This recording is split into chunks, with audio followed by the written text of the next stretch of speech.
Bonjour à tous, ici Pauline Roche. Bienvenue sur ma chaîne dédiée à la santé et aux avancées fascinantes en biotechnologie. Si vous êtes curieux de découvrir comment ces innovations transforment notre bien-être et notre avenir, n'hésitez pas à vous abonner pour ne rien manquer. Prêt à en savoir plus? Bonjour Allons-y! à tous, aujourd'hui, je vais vous parler d'un sujet qui mérite vraiment notre attention, les médicaments biosimilaires. Vous vous demandez peut-être ce que c'est et pourquoi ils sont si importants pour notre système de santé. Dans cette vidéo, je vais vous expliquer ce que sont ces médicaments, comment ils fonctionnent et surtout, comment ils pourraient générer d'énormes économies pour la sécurité sociale. Restez avec moi pour découvrir comment ces inconnus pourraient transformer notre approche des traitements médicaux et alléger le poids des dépenses de santé. C'est parti! Les médicaments biosimilaires, largement inconnus en France, pourraient faire une arrivée fracassante dans nos pharmacies d'ici à la fin de l'année. Une perspective qui inquiète certains, même si les biosimilaires sont déjà majoritaires dans les hôpitaux depuis plusieurs années. Vous n'en avez probablement jamais entendu parler et, pourtant, il pourrait bien avoir pris d'assaut nos pharmacies d'ici la fin de l'année. Ce sont les médicaments biosimilaires. À ne pas confondre, médicaments biosimilaires et médicaments génériques. Tout d'abord, il s'agit de comprendre ce qui distingue le médicament conventionnel du médicament biologique, et le générique du biosimilaire. Les médicaments conventionnels sont dits, à petites molécules, et issus de réactions chimiques.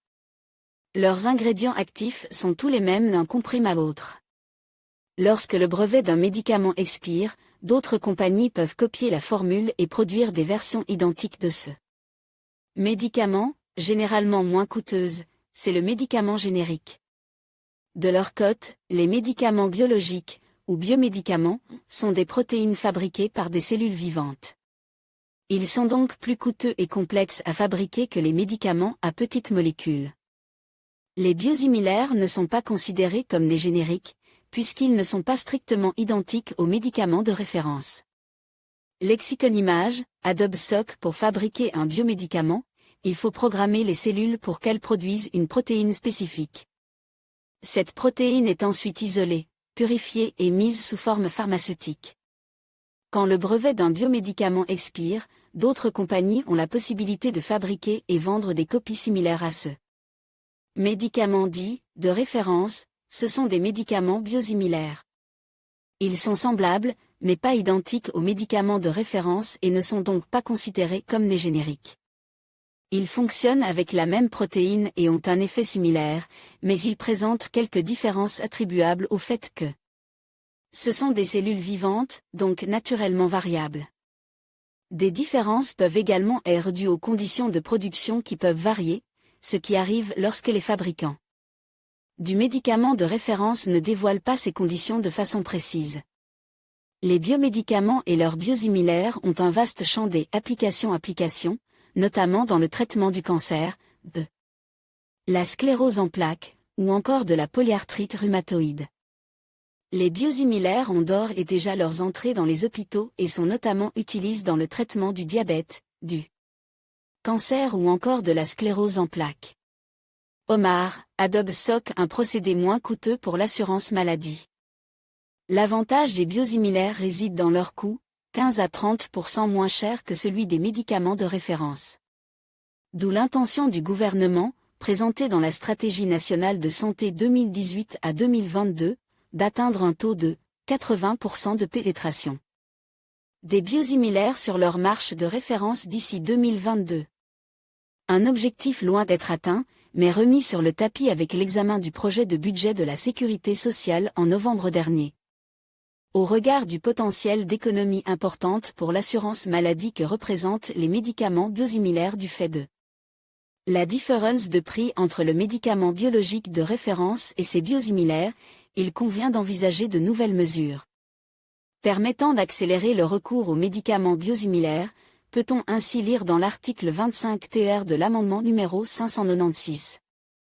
Une position qui devrait déboucher sur la mise sur le marché de plusieurs biosimilaires substituables en pharmacie, ils ne sont pour l'instant que 2 alors qu'ils sont d'ores et déjà majoritaires dans les hôpitaux, avec un taux d'efficacité équivalent à celui des médicaments de référence, et un encadrement très strict. Ce qui n'empêche pas certaines associations de patients de craindre le pire: s'il est trouble, le patient ne va plus prendre ses traitements correctement.